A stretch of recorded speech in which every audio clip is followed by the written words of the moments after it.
Gmail ID এমনই একটা ID, দেখো জিমেল আইডির কিন্তু প্রচুর ফিচার্স আছে যেগুলো অনেকে জানে না। তো আমি জিমেল আইডি নিয়ে তোমাদের অনেক কিছু শেখাবো।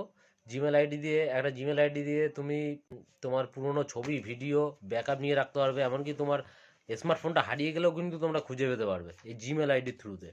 তো আজকে আমরা দেখাবো। তো জিমেল আইডি সম্বন্ধে অনেক বেশিরভাগই মানে মানুষের নলেজ কম। তো আজকে দেখাবো জিমেল আইডির। দেখো জিমেল আইডির পাসওয়ার্ডটা মেন দরকার। তো অনেকেই আছে তোমরা জিমেল আইডির পাসওয়ার্ড তো জানো না। তো জিমেল আইডির পাসওয়ার্ড কীভাবে নতুন তৈরি করবে আজকের ভিডিওতে সেটা দেখাবো। এরপরে আস্তে আস্তে ধাপে ধাপে জিমেল আইডি আমি প্রচুর ফিচার্স নিয়ে আসবো, তোমাদের শেখাবো। তো তার আগে চলো দেখে নিই কীভাবে আমরা জিমেল আইডির পাসওয়ার্ড চেঞ্জ করবো। আর হ্যাঁ, তোমরা পাসওয়ার্ডটা চেঞ্জ করবে, পাসওয়ার্ডটা কিন্তু অবশ্যই সেভ করে রেখো। চলো কথা না বাড়িয়ে স্ক্রিনে চলে যাই।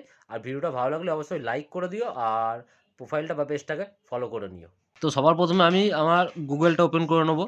তো গুগল ওপেন করে নিলাম। ওপেন করে নেওয়ার পর দেখো এখানে দেখো তোমাদের নামের প্রথম অক্ষর জিমেলের আমার পি আছে, আমি এখানে ক্লিক করলাম।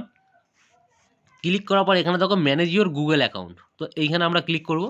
ক্লিক করার পর আমাদের গুগল অ্যাকাউন্টটা ম্যানেজার পেজ খুলে যাবে। তো এইখানে আমরা দেখো সিকিউরিটি অ্যান্ড সাইনিং বলে একটা অপশান আছে, এই অপশানটা আমরা ক্লিক করব।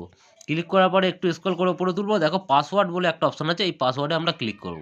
তো এখানে তোমাদের ভেরিফিকেশান চাবে, তো আমি আমার ভেরিফিকেশান দিয়ে দিচ্ছি।